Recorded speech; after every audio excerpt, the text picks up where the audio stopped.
Good evening and welcome to Tucker Carlson Tonight. We begin with an unexpected Fox News alert. Just moments ago, Barry Weiss of Substack began posting part 2 of the Twitter files. Now, these are assessments of internal documents from Twitter that have been hidden under previous management, but are now being exposed by Elon Musk, who just bought the company.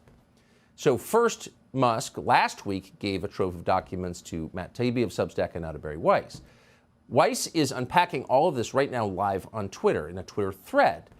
What she has revealed so far confirms what many suspected but none knew for certain, which is that Twitter routinely censored prominent critics of the Biden administration, did so in secret without telling anyone, and with no factual justification whatsoever.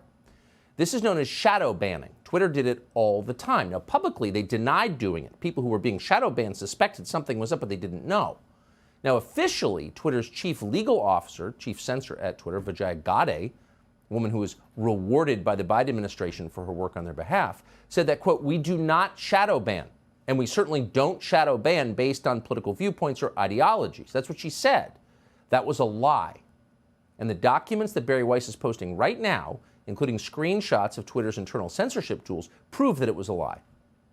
One of Twitter's targets for shadow banning was a Stanford professor, a physician PhD called Jay Bhattacharya, one of the most impressive people in American medicine, someone we've had on this show many, many times. There was no justification for censoring Jay Bhattacharya, except he was one of the authors of the Great Barrington Declaration, which very early in the so-called pandemic infuriated our country's public health establishment, including Tony Fauci, by opposing COVID lockdowns.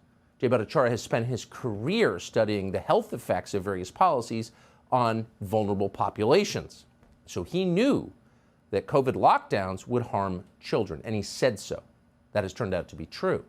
But Twitter, doubtless at the request of the authorities, shadow banned Professor Bhattacharya of Stanford for saying this out loud. They prevented his tweets from trending, and that meant that most users could not see his tweets, though they were factual. Twitter also shadow banned Fox's Dan Bongino. According to Weiss, Twitter at one point slapped Bongino with a search ban. That made it impossible for users of Twitter to find tweets by Dan Bongino. Because they were inaccurate? No. Because they were accurate. That was the crime. That's always the crime. They never punish you for lying. They only punish you for telling the truth. Twitter also flagged Charlie Kirk's account with a do not amplify tag.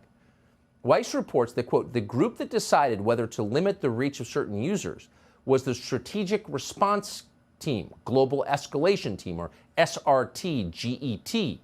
The team often handled up to 200 separate cases a day." Another group within Twitter called Site Integrity Policy Escalation Support, that group also handled shadow banning.